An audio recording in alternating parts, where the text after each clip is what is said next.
Sözün kıymetini lal olandan, ekmeğin kıymetini aç olandan, aşkın kıymetini hiç olandan öğren. Ne ile konuştum, dedim bana derdini söyle.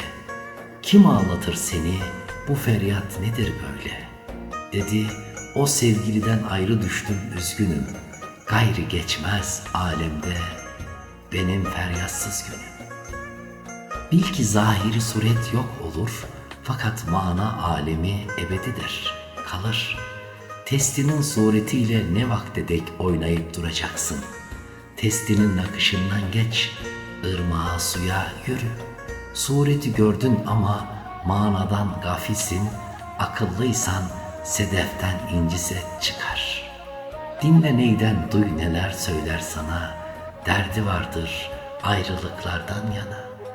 Kestiler sazlık içinden der beni, dinler ağlar hem kadın hem er beni. Göğsü göz göz ayrılık gelsin de bir, sen o gün benden işit özlem nedir? Zor diyorsun, zor olacak ki imtihan olsun. Ey can, kimseyi kırma, sözden ağrı yoktur.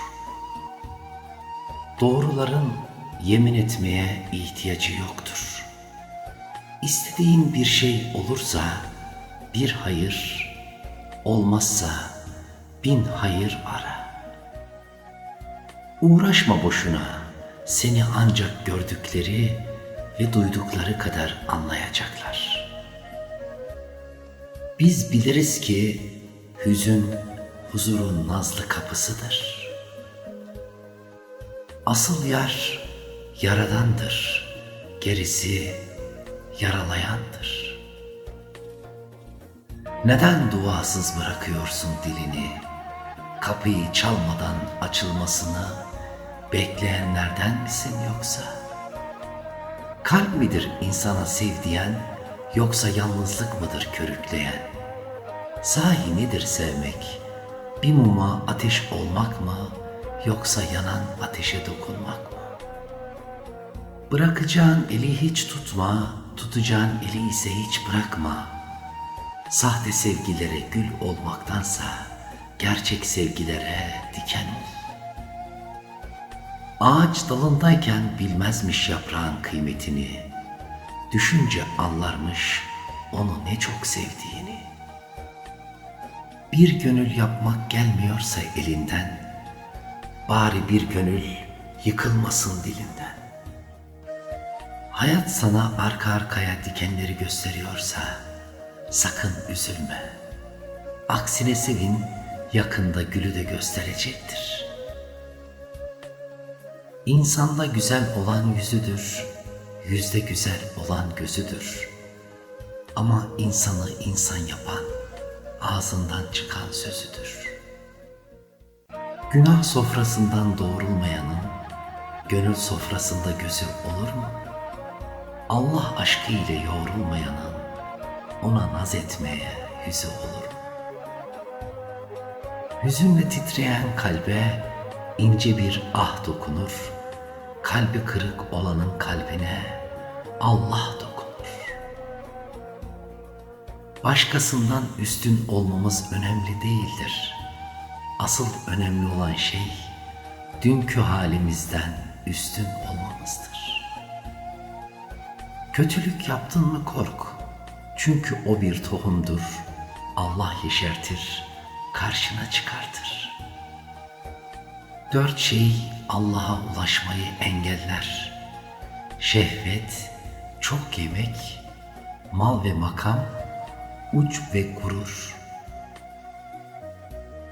İyiyim desem yalan olur, kötüyüm desem inancıma dokunur. En güzeli şükre vurayım dilimi, belki o zaman kalbim kurtulur. Şükret, istediğini elde edince şükretmek kolaydır. Sufi, dileği gerçekleşmediğinde de şükredebilendir. Dostun sana düşmanlık eder, haset ve kinini dışarı vurursa senden yüz çevirdi diye feryat etme.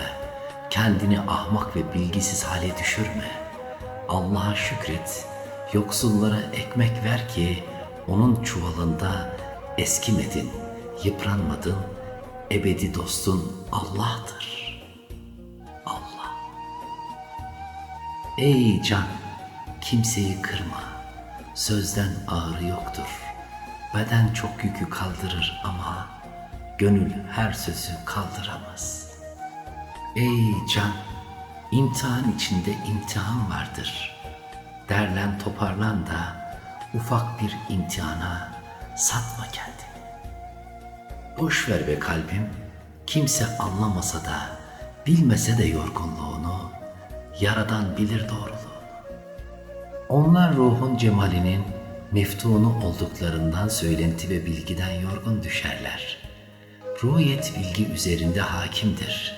Halk arasında yaygın sözün sebebi de budur. Borçlu olanlar öte dünyaya para görmeye hazırdırlar. Gönül öyle yol geçen hanı değil, dergahtır. Paldır küldür girip çıkılmaz, günahtır. Sevgili nasıl olmalı? Dayanılmaz olduğun zamanlarda bile sana dayanmalı. Hileden, desiseden endişe etme.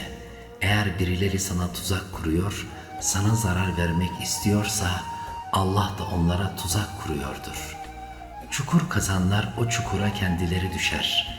Bu sistem karşılıklar esasına göre işler. Ne bir katre hayır karşılıksız kalır, ne bir katre şer. Onun bilgisi dışında yaprak bile kıpırdamaz. Sen sadece buna inan. Beni hatırlamadın mı? Hani bir tende iki can, bir kabukta iki badem idik. Ben seni nasıl incitebilirim? Ayağına bir öpücük kondurayım desem, kirpiklerim dikeni ayağına batar da rahatsız eder diye korkarım. Ne diye böbürlenip büyükleniyorsun? Doğumun bir damla su, ölümün bir avuç toprak değil mi? Aşkın dili duadır. Her dua sevgiliye yazılmış bir aşk mektubu gibi olmalıdır. Sabret ey yar, zahmette rahmet var.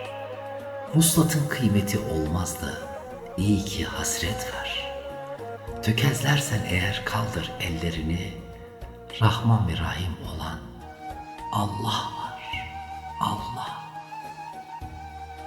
Gel ey yar, bir sabahın ilk ışıkları gibi, erken saatlerin kuş sesleri gibi, yağacak sağanak yağmurun ilk damlaları gibi. Gel ey yar, gel ne olursun gel, ilkbahar gibi. Şems-i Tebrizi. Bir mum diğer mumu tutuşturmakla ışığından bir şey kaybetmez. Cahille oturup bal yiyeceğine, alimle oturup kuru ekmek ye. Gayri sözler tükendi, dil kelepçelendi. Halimi arza, söze ne hacet, gözyaşlarım dile geldi.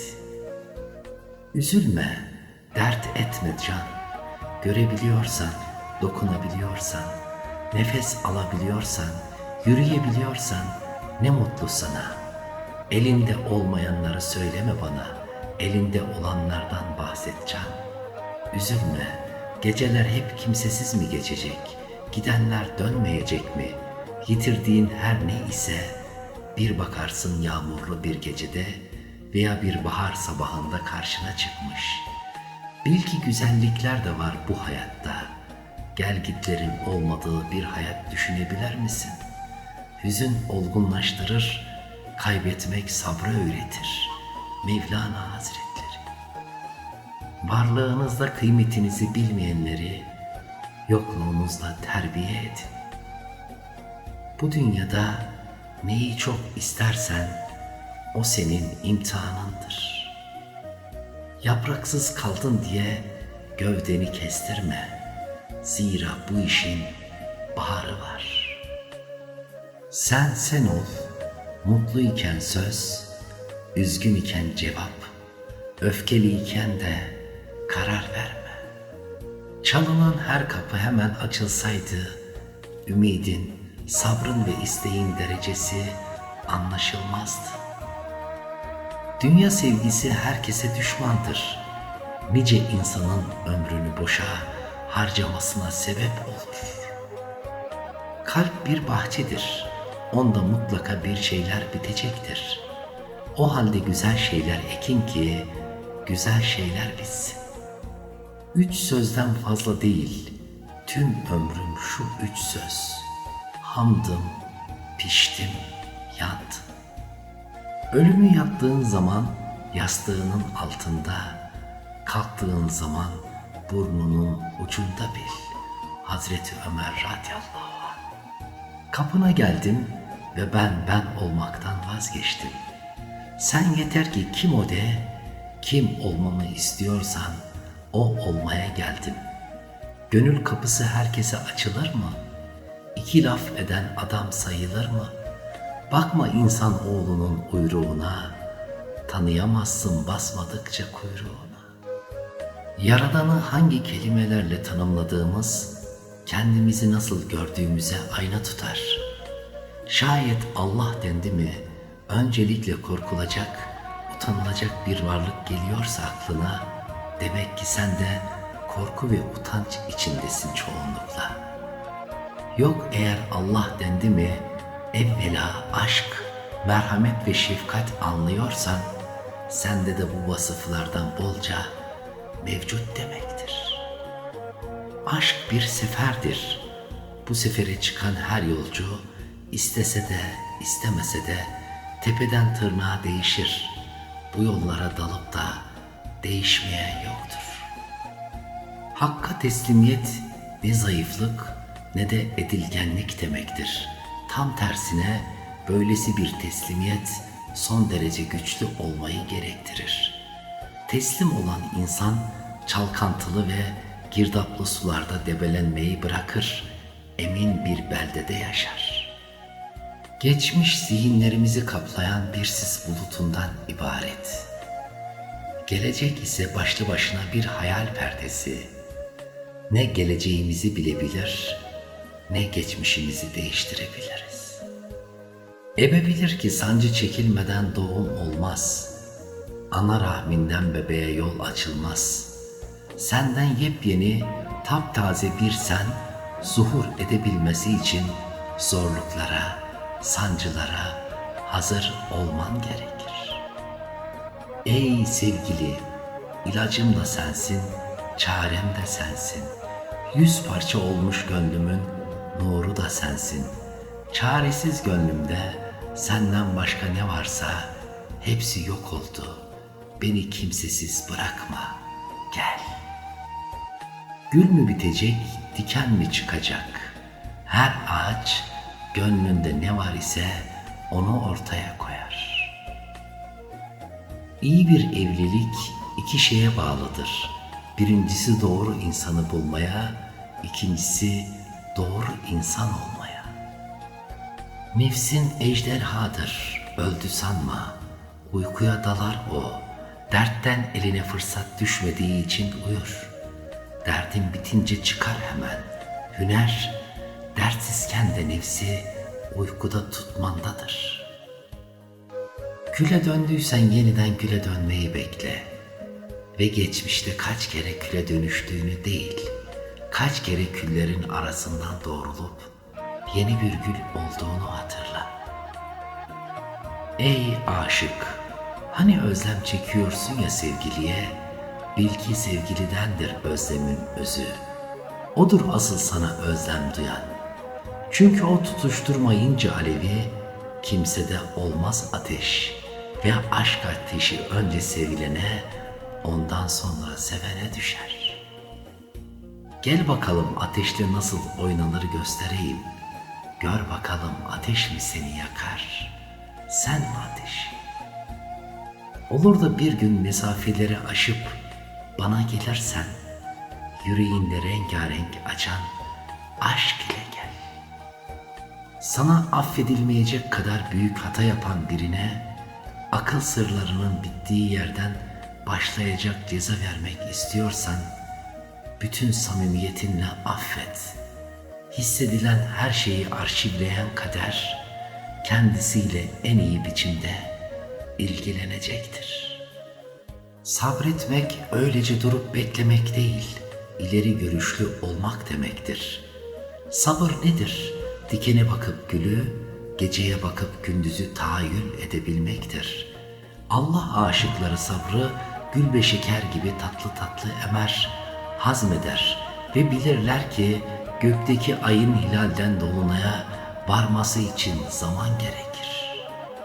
Kader hayatımızın önceden çizilmiş olması demek değildir. Bu sebepten ne yapalım kaderimiz böyle deyip boyun bükmek cehalet göstergesidir. Kader yolun tamamını değil, sadece yol ayrımlarını verir. Güzergah bellidir ama tüm dönemeç ve sapaklar yolcuya aittir. Öyleyse ne hayatının hakimisin ne de hayat karşısında çaresizsin. Ey gönül, şimdi sorarım sana, hangi aşk daha büyüktür? Anlatılarak dile düşen mi, anlatılmayıp yürek deşen mi? Başına gelenlerden şikayet etme. Bunlar imtihandır. Hayatın imtihanı kağıt kalem ile olmaz dostum. Kul ile sınanır. Seni sevmeyene fazla sabır gösterme. Sabrının adı yüzsüzlük olur. Bu kadarla kalmaz, fedakarlığın eziklik, sevgin de kişiliksiz olur. Herkesin anlayış derecesi farklıdır. Benim sana anlatacaklarım ancak senin anlayacağın kadardır. Sen benim Yaradan'dan ötürü yaradılanı sevişim, bir adım gelene 10 adım gidişimsin ve herkesi olduğu gibi kabul edişimsin. Sen benim yalandan ve sahteden kaçışım, riyadan bıkışım, gerçeği arayışımsın ve nihayet doğrunun tadına varışımsın. Doğruların yemin etmeye ihtiyacı yoktur. Her şey neye layıksa ona dönüşür. İşin başında sonunu gör de ceza gününde pişman olma. Aşk acısı taşımayan yürek ya deliye aittir ya ölüye. Bırakacağın eli hiç tutma, tutacağın eli ise hiç bırakma. Sahte sevgilere gül olmaktansa gerçek sevgilere diken ol. Aşıkların gönüllerinin yanışıyla gözyaşları olmasaydı, dünyada su da olmazdı, ateş de. Bilmeyen ne bilsin seni, gamlanma deli gönül. Gönülden anlamayana bağlanma deli gönül. Birini seviyorsanız onu Allah'tan isteyin. Kalpler Allah'ın elindedir. İki parmağının ucunu gözüne koy. Bir şey görebiliyor musun dünyadan? Sen göremiyorsun diye bu alem yok değildir. Güzel üslupla söz söyleyenleriz. Mesih'in talebesiyiz. Nice ölülere tuttuk da can üfürdük biz. Nice bilginler vardır ki gerçek bilgiden, hakiki irfandan nasipsizdirler. Bu ilim sahipleri bilgi hafızıdır, bilgi sevgilisi değil. İyi dostu olanın aynaya gereksinimi yoktur. Herkesin dostu olan kimsenin dostu değildir. Ey gönül, bir sürü dostlarının yanında elbet ki düşmanların da olacak. Ama imtihan ya bu, onca düşmanın var iken seni dostun vuracak. Duydum ki bizi bırakmaya azmediyorsun. Etme. Başka bir yar, başka bir dosta meylediyorsun. Etme. İnsanlarla dost ol, Çünkü kervan ne kadar kalabalık ve halkı çok olursa yol kesenlerin beli o kadar kırılır. Olgun bir adamı dost edinmek isterseniz eleştirin. Basit bir kimseyi dost edinmek isterseniz övün. Deniz derindir durulmaz, dostluk ebedidir unutulmaz. Bir günah işlediğinde hemen tövbe et. İnsan suya düştüğü için değil, sudan çıkamadığı için boğulur. Sevmeyene karınca yük, sevene filler karınca. Dağ bile taşır insan aşık olup inanınca. Cahil olanların merhameti ve lütfu azdır. Cahil kimsenin yanında kitap gibi sessiz ol. Çünkü cibiliyet size ilim öğretmek, eşkıyanın eline kılıç vermektir. Öğüt verecek insana değil, örnek alacak insana ihtiyaç var. Fetva veren çok olur ama takva ile yaşayan az bulunur. Sabır kurtuluşun anahtarıdır. Sabır gözün perdesini açar, gönlü yarar açar. Edebin en önemli ölçüsü başkalarının senden rahatsız olmamasıdır.